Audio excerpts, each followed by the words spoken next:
இந்த புனிதமான இந்த மாவீரர்களுடைய தியாகத்தை வச்சு எவ்வளவு அரசியல் செய்யக்கூடாது. இங்கே சுமத்திரனுக்கு மறுகதை கிடையாது, டக்ளஸ் தேவானதுக்கு மறுகதை கிடையாது, அகில இலங்கை காங்கிரஸில் இருக்கிற கேந்திரவார் பொன்னம்பலத்துக்கு மறுகதை கிடையாது, இல்லை சித்தார்த்தனுக்கு அறுகதை கிடையாது, விக்னேஸ்வரனுக்கு அறுகதை கிடையாது, இல்லை சுரேஷ் பிரேமச்சந்திரனுக்கு அறுகதை கிடையாது.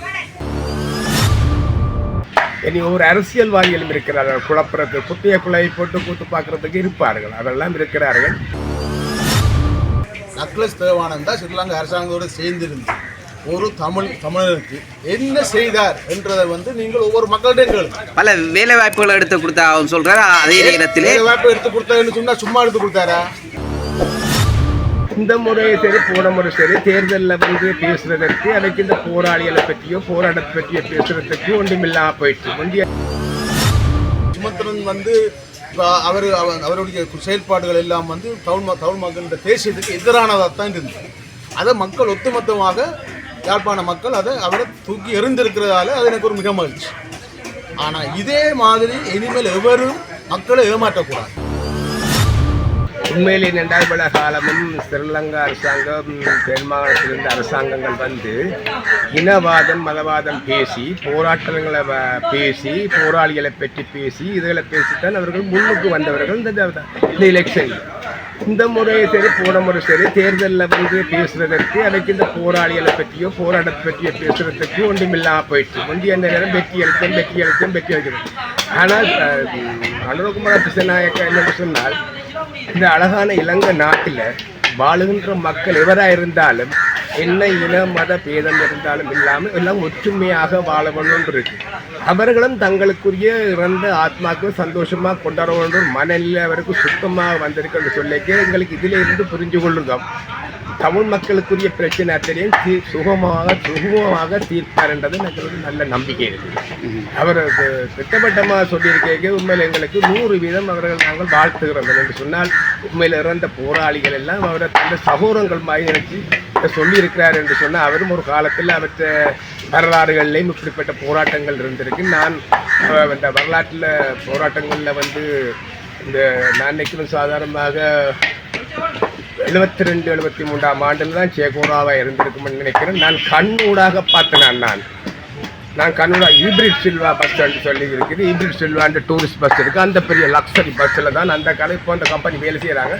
அந்த பஸ்ஸில் தான் வந்தவங்க யாழ்ப்பாண போலீஸ் எல்லாம் மறைஞ்சிருந்தது. கைட்ஸ் பக்கம் எல்லாம் போய் அந்த சுட்டு போட்டு ஜீப்பில் உடம்பு தூக்கி யாழ்ப்பாண ஹாஸ்பிட்டலுக்கு போடுங்க. நான் கண்ணால் பார்த்த வரலாறு எனக்கு தெரியும். இன்றைக்கும் முன்னுக்கு தெரியுது எனக்கு. அப்படிப்பட்ட வரலாறு அவர் அந்த போராட்டத்தில் இருந்திருக்க மாட்டேன். அவருடைய வரலாற்றிலிருந்து பின்னணி வந்தவர் என்ற ரீதியில் அவருக்கு அந்த தாற்பயம் விளங்கின ரீதியில் அவர் இந்த போராளிகளுக்கு நல்ல ஒரு முன்னுரிமை கொடுத்து இந்த முறை அவர் தாய் சாப்பு சவரங்கள் எல்லாம் கொண்டாடி சந்தோஷமாக மகளடி சொன்னது எங்களுக்கு மிகப்பெரிய சந்தோஷமான ரீதியில். சரி, இதை தமிழ் மக்கள் எப்படி பார்க்கணும் ஐயா? தமிழ் மக்கள் அநேகமாக 100% நல்ல ஒரு முடிவு என்று தான் எனக்கு என்னோட கருத்து. இனி ஒவ்வொருத்தரும் ஒவ்வொரு மாதிரி பேசுவார்கள். இனி ஒவ்வொரு அரசியல்வாதிகளும் இருக்கிறார்கள், குழப்பறது குட்டிய குழாய் போட்டு கூத்து பார்க்கறதுக்கு இருப்பார்கள், அதெல்லாம் இருக்கிறார்கள். நாங்கள் பொறுத்திருந்து பார்ப்போம். இப்போ தானே வந்திருக்கு சொல்லியிருக்கு, பார்ப்போம். நாங்கள் தானே இன்றைக்கு இந்த இடத்துக்கு இந்த நிலைமைக்கு வர்றதுக்கு நாங்கள் கை கொடுத்துருக்கிறோம். அதை நாங்கள் திட்டவட்டமாக சொல்லுவோம். ஆகவே அவர் எங்களுக்கு செய்வர நம்பிக்கை இருக்குது. பார்ப்போம், பொறுத்திருந்து பார்ப்போம். மாவீரரை கொண்டாட விட்டு இந்த இலங்கை வரலாறு இது எங்களுக்கு ஒரு மிகப்பெரிய வெற்றி. அதில் எந்த ஐயப்பாடும் இல்லை. ஆனால் இதில் எந்த உள்நோக்கமும் இருக்கக்கூடாது. இதே சக்தியோடு அவர் அந்த ஜனாதிபதி அதை அறிவித்திருப்பார். ஆனால் இனிமேல் இந்த தமிழ் மக்களுடைய இந்த மாவீரர்களுக்கு கிடைச்ச ஒரு மாபெரும் வெற்றி, அந்த உன்னதமான மாவீரர்கள், அது அளப்பெரிய சாதனைகள். அதை பற்றி நாங்கள் கலைக்கிறது எங்களுக்கு அருகதையும் இல்லை. ஆனால் இதை நாங்கள் மகிழ்ச்சி அடைகிறோம். ஆனால் இருந்த போதிலும் இந்த மாவீரருடைய தியாகங்கள் அடிப்படையில் வைத்து இந்த வடக்கு கிழக்குகளை ஒரு சரியான ஒரு தீர்வை தமிழ் மக்களுக்கு கொடுத்து இந்த மத்திய அரசாங்கம் மாநில அரசாங்கம் மாதிரி ஒரு முறையை கொண்டு வந்து இங்கே நாங்கள் எங்களோட நாட்டு உற்பத்திகளை இதில் பெருக்கி எங்களோட ஸ்ரீலங்காவை முதலிருந்த இடத்துக்கு மேலே கொண்டு வரணும்ன்றதான் எங்களுக்கும் ஒரு ஆசை. நாங்களும் போராட போனது சிங்கள பேரினவாதத்துக்கு எதிராக, சிங்கள மக்களுக்கு எதிராக நாங்கள் போராடவில்லை. சிங்கள பேரினவாதத்துக்கு எதிராகத்தான் எங்களை இருப்பிடங்களை விட்டு வாழ்விடங்களை விட்டு வெளியேறி கொண்டிருந்த காலங்கள் அந்த நேரங்கள். அதுக்காக போராடின எங்களுக்கு இப்போ இந்த ஜனாதிபதி குமார திசாநாயக்க அவர்களுடைய இந்த அறிவித்தல் எங்களுக்கு ஒரு உத்வேகத்தை கொடுத்துருக்கு. மக்கள் இதை எப்படி பார்க்கிறார்கள்? மக்கள் இதை பொறுத்திருந்து தான் பார்க்க வேணும். ஏண்டா இப்போ அவர் வந்து இன்றைக்கு ஜனாதிபதி ஆகி ஒரு 1.5 மாதத்துக்கு பிறகு இப்போ நாடாளுமன்றத்திலே அமோக வெற்றிக்கு வந்திருக்கிறார். இனி அவருடைய ஒவ்வொரு செயல்பாடுகளும் நாங்கள் போகத்தான் இதை நாங்கள் அனுகூலமாக பார்க்கலாமே ஒழிய அதுக்கு முதல் விமர்சனம் வைக்கிறதுக்கோ இல்லாட்டி அவர் எதை செய்து போடுவார் என்று சொல்கிறதுக்கு நாங்கள் இருக்கக்கூடாது. இதை நாங்கள் உன்னிப்பாக பார்த்து கொண்டிருக்கோம். 15 ஆண்டு காலமாக மக்களுடைய சொந்த நலன்கள் விருப்பங்களை வந்து தமிழ் கட்சிகள் இருந்த தமிழ் தேசிய கூட்டமைப்பாக இருக்கட்டும் இல்லாட்டி இபிடிபியாக இருக்கட்டும் இல்லாட்டி அகில இலங்கை தமிழ் காங்கிரஸ் சைக்கிள் சின்னமாக இருக்கட்டும் யாரும் வந்து நேரடியாக பார்த்ததும் இல்லை கேட்டதும் இல்லை. தேர்தலுக்கு மட்டும் வருவாங்க, தேர்தல் முடிஞ்சோன்னு ஆக்கள் போயிடுவாங்க. ஆனால் அதுக்குள்ளே இருந்து உண்மையிலேயே பாதிக்கப்பட்ட எவ்வளோ மக்கள் வந்து விரக்தி அடைஞ்சிருக்கு. ஆனால் விரக்தி அடைந்த நேரத்தில் இந்த ஜனாதிபதியின் புதிய புதிய மாற்றங்களை கண்டு கொஞ்சம் மக்கள் மனம் மாறினதும் இருக்குது. அதே நேரத்தில் இந்த கட்சிகள் வந்து 396 கட்சிகள் ஓட்டை பிரிச்சிருக்கு. அப்போ இந்த ஓட்டுகள் சிறந்த வழியாகத்தான் தேசிய மக்கள் சக்திக்கு ஆதரவு பெருகினது ஒழிய இதே ஒற்றுமையாக நாங்கள் நின்றுப்போமாக இருந்தால் தேசிய மக்கள் சக்திக்கு அந்த ஆதரவு போயிருக்காது. அதாவது இந்த தேசிய மக்கள் சக்தி இதன் மூலமாக தமிழ் மக்களுக்கு ஏதாவது ஒரு தீர்வை தருவினம் என்ற நம்பிக்கை உங்களுக்கு இருக்கா? அதான் நான் சொன்னேன், இப்போ தான் வெற்றி பெற்றிருக்கிறார்கள். இன்னும் 1 வருஷம் 2 ஆண்டுகளில் வந்து அவர்களுடைய நடைமுறை என்னன்றதை நாங்கள் பார்த்து தான் இதை பேசணும். விமர்சனம் வைக்கக்கூடாது. அவர் செய்வார், அவர் செய்ய மாட்டார் என்று நாங்கள் சொல்ல வரவில்லை. செய்தால் நல்லது என்று தான் சொல்லலாம். அதாவது தமிழ் மக்களுக்கு ஆக்கப்பூர்வமான செய்ய வேண்டியது வேலை முதல் சும்மா அபிலாசைகளை வார்த்தைகளை அள்ளி கொட்டுறதை விட்டுட்டு நான் முதலே சொன்னேன், மத்தியில் வந்து மத்திய அரசாங்கம் அவையாக இருக்கட்டும். இந்த மாவீர தினத்தை அவர் அங்கீகரித்து விட்டிருக்கிறார் என்று சொல்லியிருக்கல இது எங்களுக்கு ஒரு வெற்றிப்படி. அப்போ இந்த மாவீரருடைய தியாகங்களை வச்சு இந்த வடக்கு கிழக்குக்கு ஒரு சரியான ஒரு வடக்கு கிழக்கு இணைக்கும். வடக்கு கிழக்கை இணைத்து ஒரு நல்ல ஒரு தீர்வோண்டை அவர் சமர்ப்பிக்கிறதுக்கு தயாராக வரும்.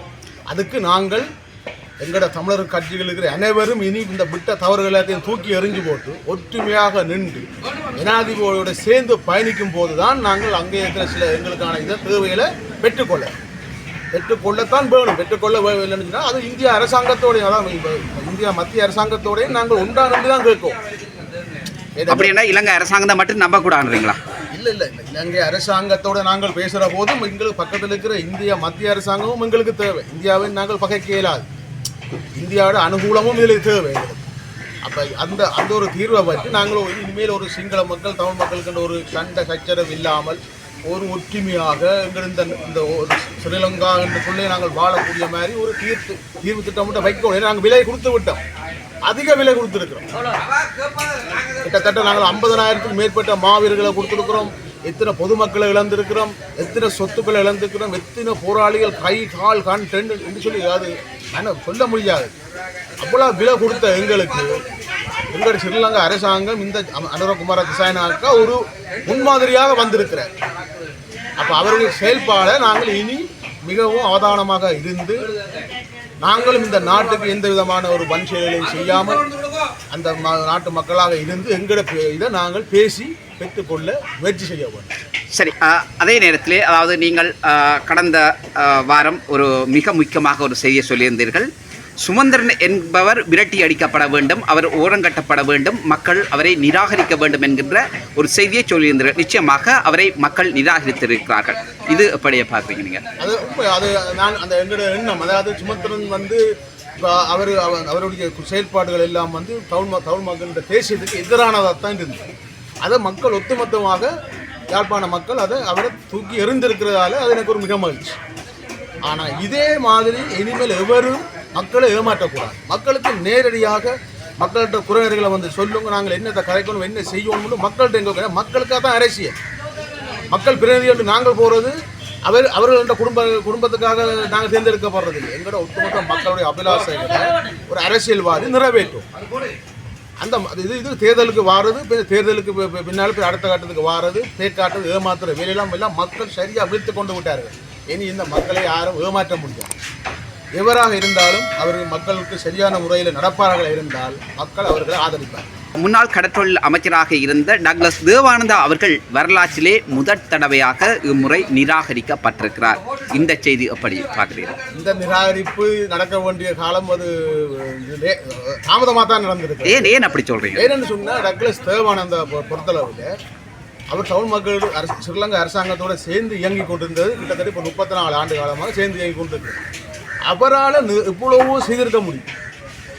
அவரால் எவ்வளவோ தமிழ் மக்களுக்கு செய்திருக்க முடியும். ஏன்னா அவர் செய்ததுன்னு நான் சொல்றாரு. எங்க செய்தார், என்னத்தை செய்தான்னு நீங்க உறுதிப்படுத்துங்க. டக்ளஸ் தேவானந்தா ஸ்ரீலங்கா அரசாங்கத்தோடு சேர்ந்திருந்து ஒரு தமிழருக்கு என்ன செய்தார் என்றதை நீங்கள் ஒவ்வொரு மக்கள்கிட்டையும் கேளுங்க. பல வேலை வாய்ப்புகளை எடுத்து கொடுத்தா அவர் சொல்றாரு. அதே நேரத்தில் வேலை வாய்ப்பு எடுத்து கொடுத்தாருன்னு சொன்னா சும்மா எடுத்து கொடுத்தாரா? சும்மா எடுத்து கொடுத்தாரா? அவர் அனுகூலங்களை பெற்றுத்தான் எடுத்து கொடுத்தார்.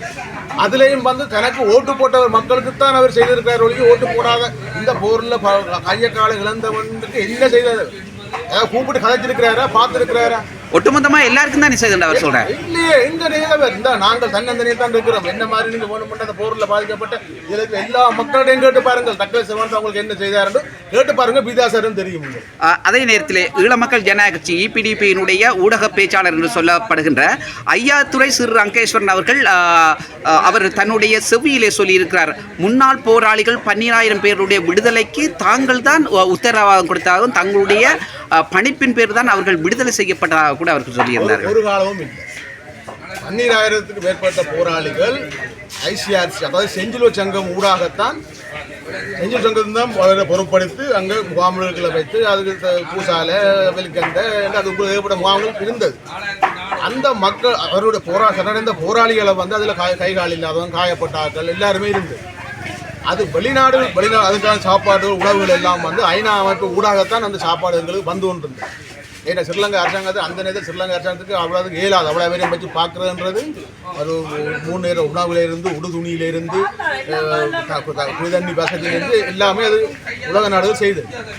கட்டங்கட்டமாக நாடண்ட ரீதியில் பிரஜையோட ரீதியில் இங்கே யாருடைய செல்வாக்கையும் வச்சு அந்த முன்னாள் போராளிகளை விட டக்ளஸ் தேவானந்தா அவர் சார்ந்த கட்சியில போய் சொல்றாரு. தமிழரசு கட்சியா இருக்கட்டும், டக்ளஸ் தேவானந்தா இருக்கட்டும், அகில இலங்கை தமிழ் காங்கிரஸா இருக்கட்டும், எவ்வளவு அதுக்கு சம்பந்தம் கிடையாது. வேணும்னு சொன்னா அவ என்னட்ட நேர கதை கட்டுவாங்க. இவர்கள் நல்லது மக்களுக்கு செய்திருந்தால் இந்த யாழ்ப்பாண மக்கள் இவையே தூக்கி எறிந்திருப்பார்களா? நீங்கள் ஊடகவியலாளர் என்ற ரீதியில் நான் உங்கள்கிட்ட கேட்குற கேள்வி என்னன்னு சொன்னால், இந்த டக்ளஸ் தேவானந்தா சுமத்திரனில் இருந்து, சித்தார்த்தனில் இருந்து, சுரேஷ் பிரேமச்சந்திரனில் இருந்து எல்லாரையும் நான் தான் சொல்கிறேன், நல்லது இந்த மக்களுக்கு இவர்கள் செய்திருந்தால் ஏன் மக்கள் இவர்களை புறக்கணிக்கும்? அப்போ ஒட்டு மொத்தத்திலேயே மக்கள் புறக்கணிச்சிருக்குன்னு சொன்னால் இவர்கள் விட்ட தவறு. இவர்கள் விட்ட தவறை திருந்தி இனிமேல் இவர்கள் செய்ய வேண்டிய வேலை என்னன்னு சொன்னால், மக்கள் எங்களுக்கு ஒரு பாட்டத்தை போட்டு நல்லா சிந்தியும். நீங்கள் இனிமேல் இந்த வேட்டியெல்லாம் கட்டிக்கொண்டு வயது போன நேரத்திலாம் நீங்கள் உள்ள விரத்தில் நீங்கள் பின்னுக்கு கட்சி தலைவராயிருங்கோ, செயலாளராயிருங்கோ, நல்ல துடுப்பு மிக்க தமிழ் தேசிய ஆளுமைக்கு உள்ள படித்த இளைஞர் யுவதிகளை கொண்டு இறக்குங்க. நீங்கள் பின்னால் இந்த ஆலோசனையை கொடுங்க. நீங்கள் கடைசி வரையும் நடக்கலாது. இப்போ சித்தார்த்தனுக்கெல்லாம் நடக்கலாது. 32 வயசு என்ன, ஏன் இளைஞர்கள் இருக்கிறார்கள் 35 வயசு 40 வயசு 45 வயசுல இளம் துடுப்பானாக்கள் கொண்டு விட்டு வேலை திட்டத்தை செய்யும் போது மக்களுக்கு அதில் பிரயோசனம் இவர்கள் ஆலோசனையை கொடுத்து கொண்டு இருக்கலாம். அப்போ நீங்கள் செய்த தவறை விட்டு போட்டு இனி நீங்கள் நியாயப்படுத்த விரும்பக்கூடாது. திரும்பவும் நியாயப்படுத்தி கொண்டு திரும்பவும் நீங்கள் அதே கட்சிக்குள்ளே செயல்படுறத வேலையை விட்டுட்டு நீங்கள் நல்ல இளைஞர்கள் யுவதிகளை உள்வாங்குங்கோ. ஏன்னு நாங்கள் அடுத்த சந்ததியை குழப்பமில்லாத சந்ததியாக கொண்டே விடணும்.